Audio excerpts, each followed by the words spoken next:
Hey there, welcome to episode 418 of the Find Your Food Voice podcast.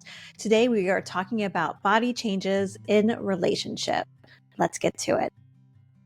Hey there, dear voice finder. I am Julie Duffy Dillon, registered dietitian and your host of the Find Your Food Voice podcast. I am really excited for you to hear this episode today. This is a team episode where Colleen Bremner and Rachel Popick, two people who have been working with me for the past 3 or 4 years behind the scenes in the podcast and in the PCOS Power membership, we like to get together and talk about something that we notice in real life that is basically presenting us diet culture on a silver platter. And today we are talking about specifically body changes in relationship. So this topic appeared after Colleen overheard someone talking about gaining weight while in relationship, and they referred to it as love chub. So this connected her to a blog post demonizing weight gain in relationship. She shared it with us. Rachel and I were appalled, and we were like, okay, this is quite a pitch for a podcast episode. Yes, we are going to talk about it.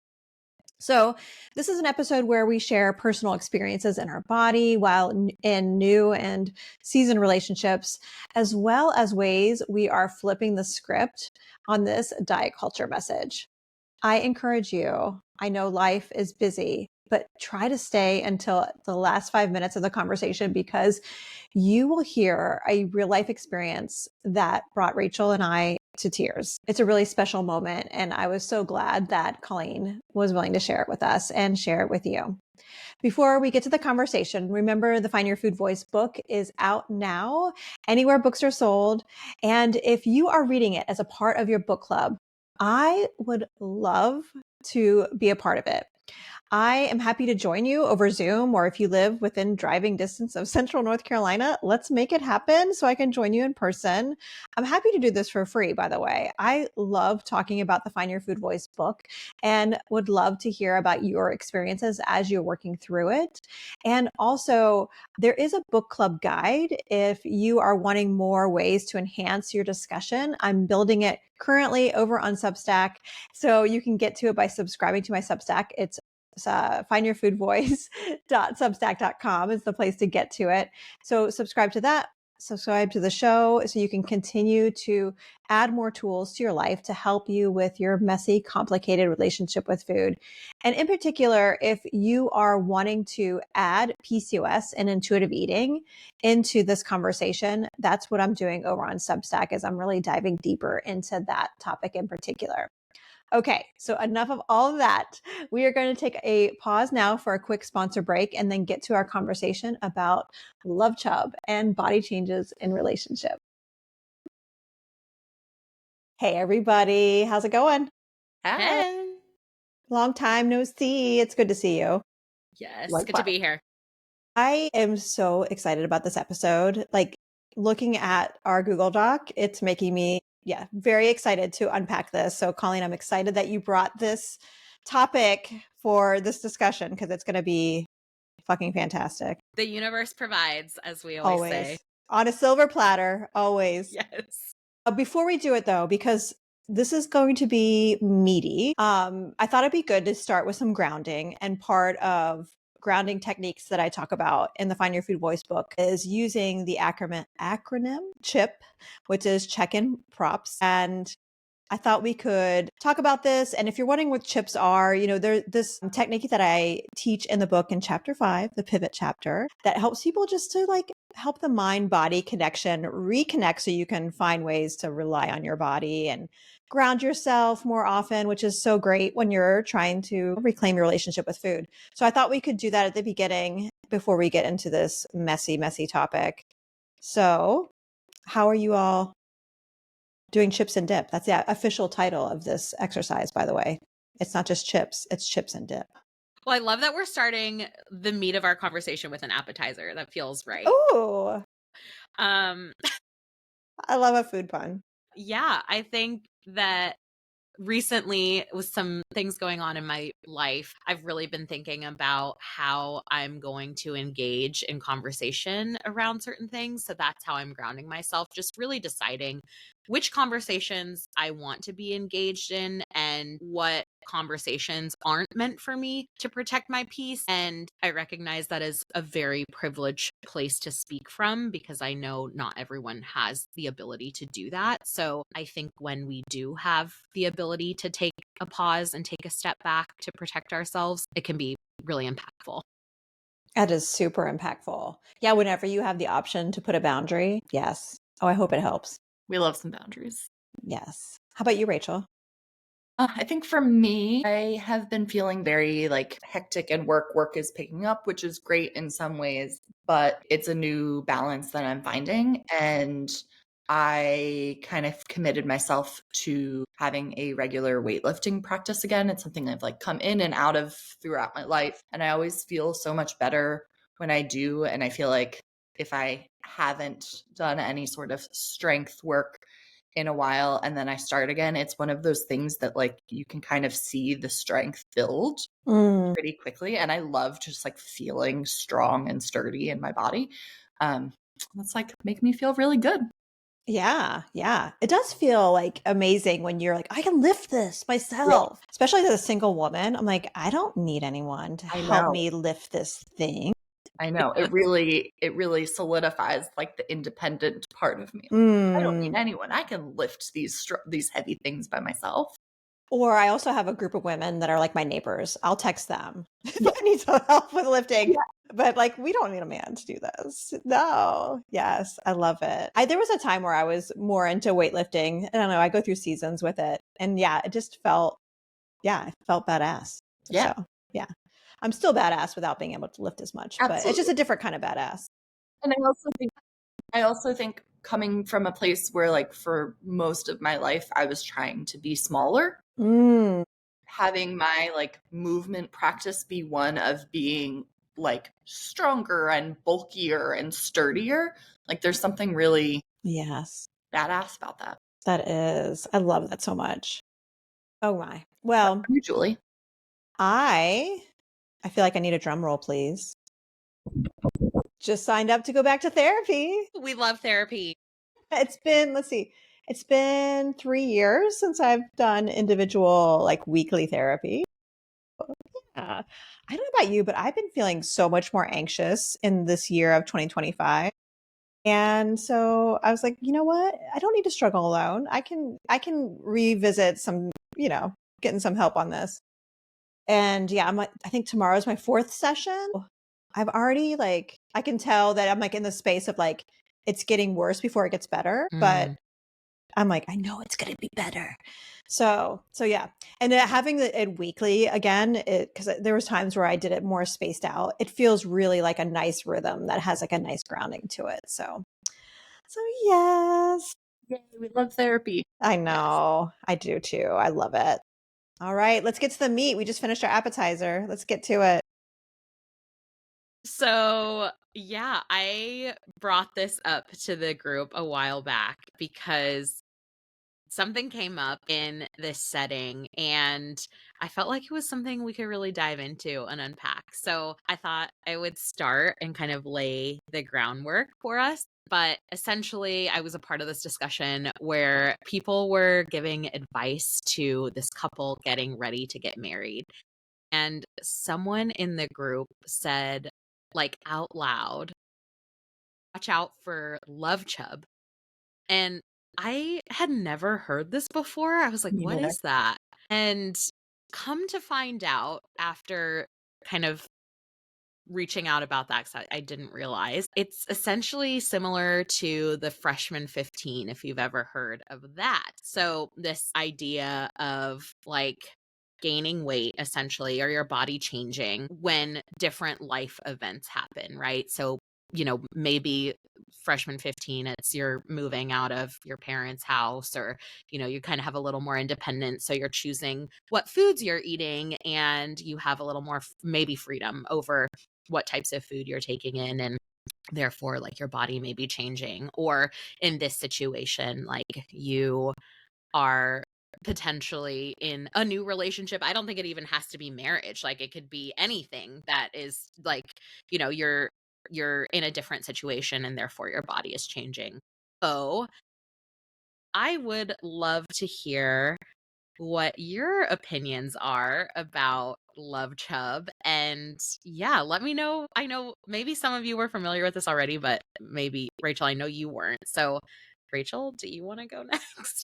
Yeah, I have so many thoughts. I had not heard of Love Chub before you brought it up. And my initial thought was just like this anger and frustration over the idea of it. It very much feels like, oh, you're happy so you can, like, quote unquote, let yourself go. And that's a bad thing. And so, like, that was my initial thought. And then, Colleen, you sent this article from, I think it was quite a few years ago, and we'll put it in the show notes. But I was reading through the article and just got like more and more mad. And there was a quote from it that I want to read and dash. It said, "Couples bond over food and enjoying it becomes a special ritual in their relationship."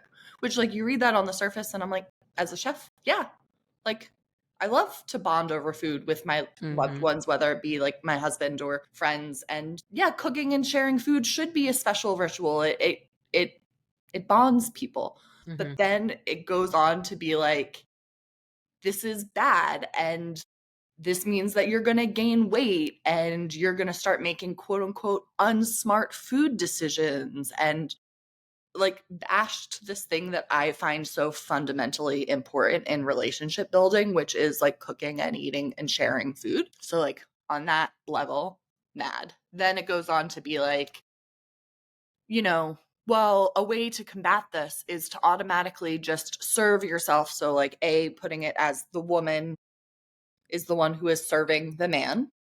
Serve yourself a third of what he's eating. So, like, that way you won't gain so much weight, which totally, we all talk about it, like, totally negates any ability to eat intuitively. Like, sometimes I eat a lot more than my husband, and sometimes he eats a lot more than me, and that's totally okay. And then my third rant, and then I'll be done, is the article said, "Research shows that what's good for your heart may be bad for your hips." A study published last year in the journal Biopsychosocial Medicine found that happy people were less likely to succeed at losing weight than those with a slightly negative and cautious outlook. So literally it's saying, like, well, it's the most important to be skinny. So, like, you can't be happy because you have to be, like, crabby and miserable in order to lose weight. And that's more important than anything else, is being skinny. So with that rant, I will turn it over to Jewel. That is so fucking messed up. We're supposed to be just miserable all the time. Yeah. That's like basically the instructions. How Something dare like a you? quote from the 90s or something, Yes. or early 2000s, like skinny never, like something about skinny never like felt so good, or like, I can't remember it, but Nothing feels as nothing- good as skinny. yes. Yeah. something like that. Nothing feels as good as skinny tastes or something. Nothing Yes. tastes as good as skinny feels. That's it. Yes, we got to it. We got it. We got there. Back in my old dusty Rolodex, my diet culture archives. Yes. I mean, that's basically just they're kicking in the same can down the street of like same stuff. Oh, on so many levels, this is just horrible and disgusting. And especially like as in this group of 3 here, I'm like in the newest relationship. And yes, there was lots of experiences that were super exciting. Like, ending a marriage where you've been together for a long time, the one thing that you don't do a lot of at the end of a marriage is like go on dates and like go out to dinner and just enjoy a meal and conversation. And I was so excited to do that when I started dating. And, that was one of the criteria that was a must, is finding someone who enjoys just like hanging out, enjoying different food and talking. And so, hell yeah, there was a lot more eating and things like that. And the thing that I will just pull in though, from like a clinical perspective, if I may, Of course. is that like, why can they say that relationships cause weight gain? Because there are too many variables, and we naturally gain weight over time until we hit around 70. We're going to naturally gain weight. And So, and I'm okay with like gaining weight in relationship anyway. Like that's not a point that I think is bad at all. And I just want to put this other one in there. Like our bodies are going to fluctuate. Like that's the whole point of it. And like what this love chub bullshit, what it's basically setting the stage for is we need to maintain a certain appearance in order to get the love and hold on to it. So stay guarded and vigilant. Don't enjoy the moment. I mean, all these, like, no chips and dip, literally and figuratively. Like, it's Yeah. like, don't be in the present and don't enjoy the chips and queso or whatever you're having. Yeah, that's just something that I was thinking about as I was reading through it, as like clinically, like, how can they say this? Like, because our body weight is going to change no matter what. And there's also this experience too of, again, from like just my lived experience of, ending a relationship that was very long term and starting to date again, and that fear of rejection, like this just reinforces all of that and it too. So I'm like, how is this even helpful for humanity to have this as part of the vernacular? So that's where I'm starting with it. Yeah. What do we do about it? What's next? I feel like we all are in some form of relationship. So I also like consider those fears that you mentioned, Julie, of anyone who might be listening who isn't in a relationship but maybe wants to be at some point. And like, I guess like my unsolicited advice there would be, if you are pursuing someone or someone gives you like this type of comment, or I don't know, like just maybe if you're more in line with how we talk here, like in this particular podcast, like that person is likely not like for you. And I think just like maybe considering some of maybe your non-negotiables, like of what you really want in someone versus what you're willing to compromise on. I can guarantee, like, if, my partner were to change some of the things that we've talked about early on in our relationship, like, it would change kind of how our relationship would move forward. And so, just how we navigate this type of language, I would say, it really depends on what what this person means to you, right? Like if it's a stranger, my response is going to be like, sorry, what? Do I know you? Like it's not going to be, but if it's someone closer to me, I might say something like, I'm not looking for that advice right now or your advice right now. And I think that's okay to say. So yeah, Rachel, your thoughts? Yeah, I mean, echoing everything you just said, it's funny. I've had a few friends who have ended some less than ideal relationships recently with male partners who I think were not good enough for them. And of course, you always like think your friends are the best people in the world. And I think that there's often a narrative, especially for women who are seeking heterosexual relationships, that like there are no good men out there, you just need to settle.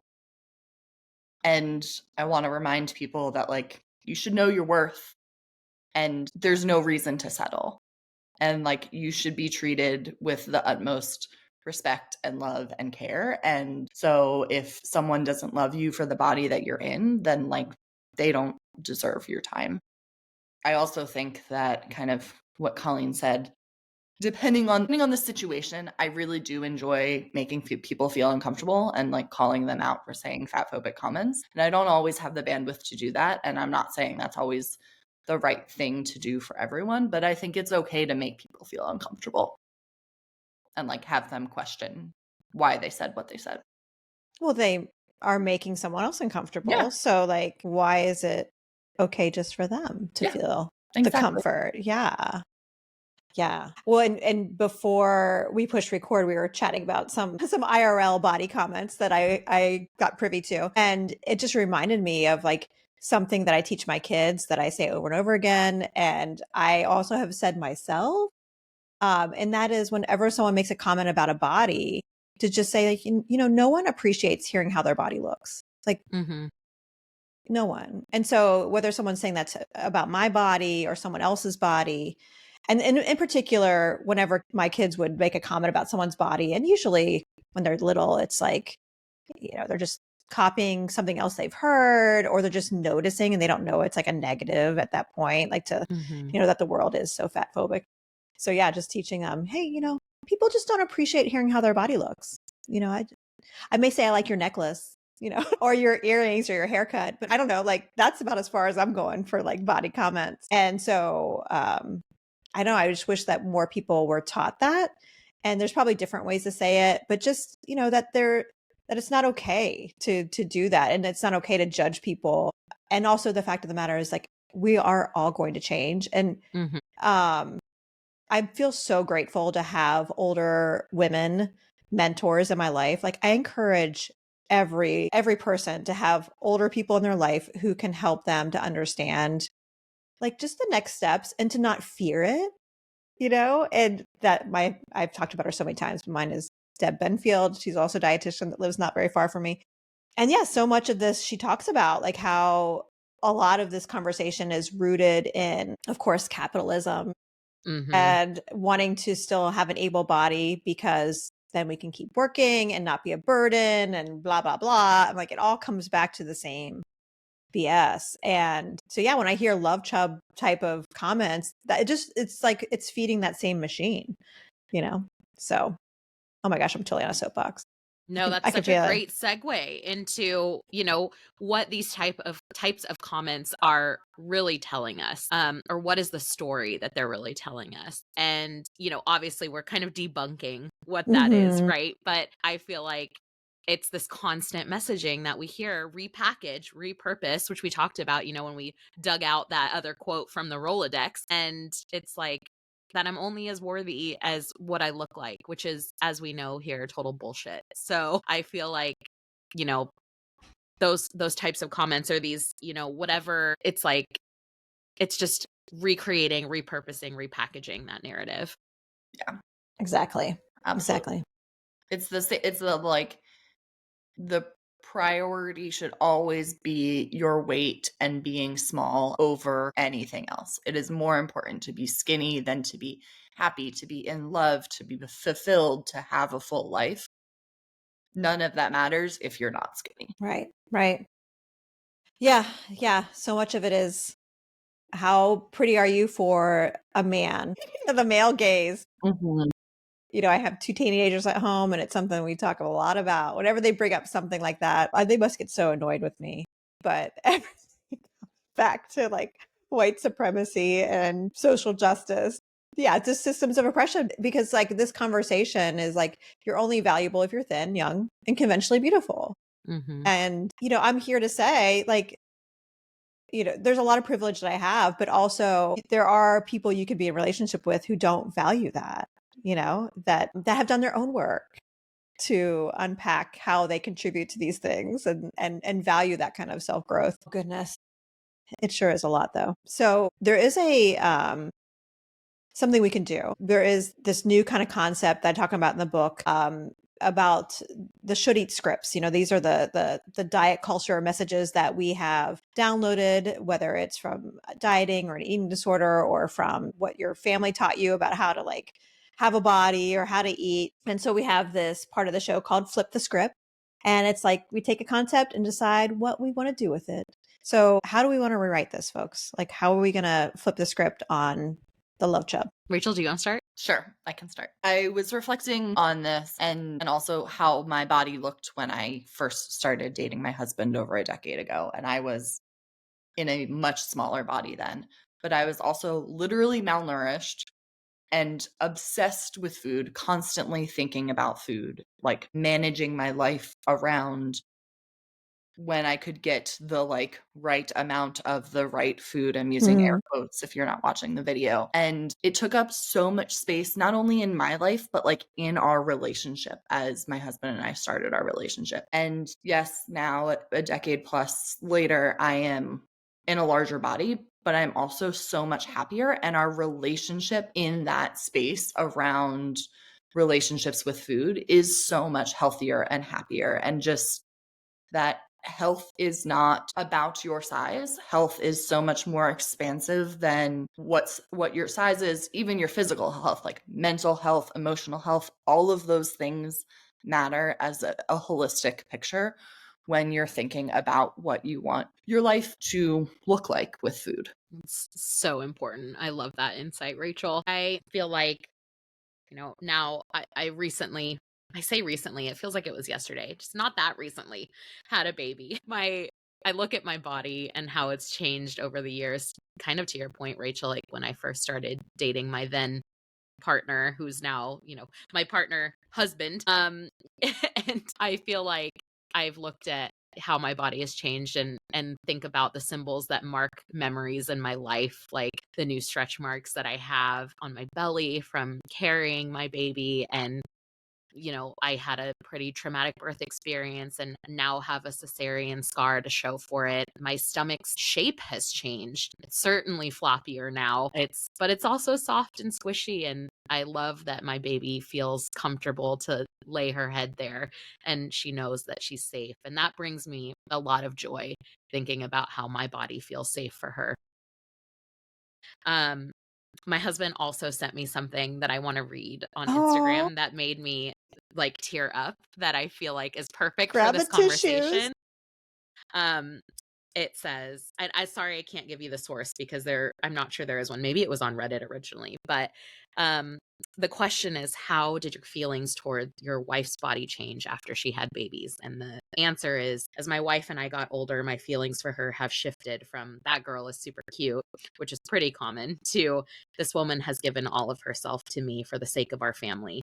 Stretch marks, a cesarean scar, an episiotomy scar, various other scars, a bit of belly, all remind me of the sacrifice she makes every day for my sake and our daughters. I cannot imagine anything that would make me want to hold her closer.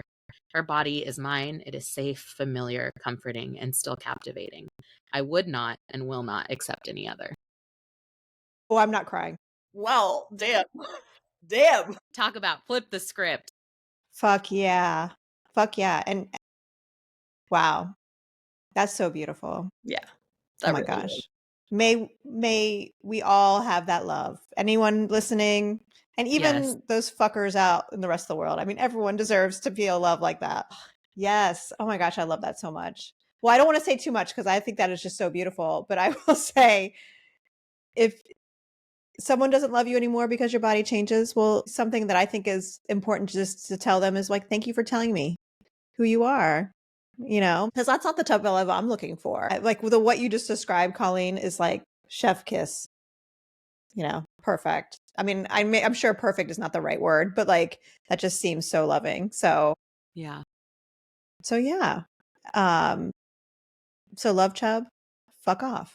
Or maybe there's an endearing word for it instead of fuck off. Like fuck off the like narrative that it needs to be demonized for some reason. Yeah, I would honestly say, Love Chub, come at me. Yes, yes. Thank you.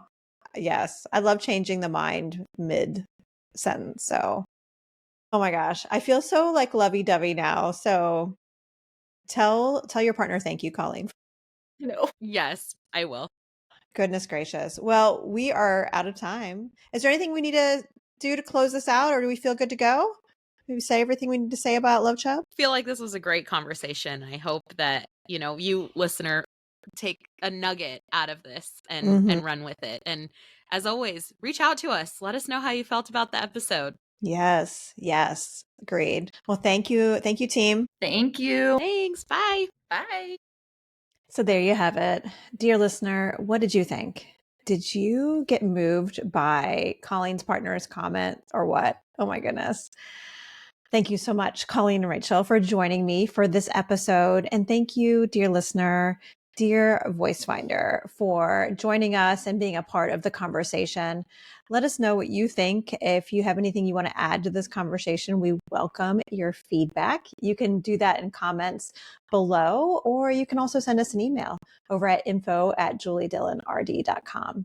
Before I go, I want to let you know that you can still purchase the Find Your Food Voice book anywhere books are sold, and also join the conversation over on Substack. I am talking a whole lot about topics just like covered today, and diving into the nuance of a messy relationship with food, especially if you experience anything to do with insulin resistance like PCOS. You can get to it at findyourfoodvoice.substack.com. Subscribe there while you're subscribing to the show so we can keep this conversation going. I love being in community with you, so stay connected. And we'll be back in 2 weeks for another episode. Until next time, take care. Home is with you wherever that may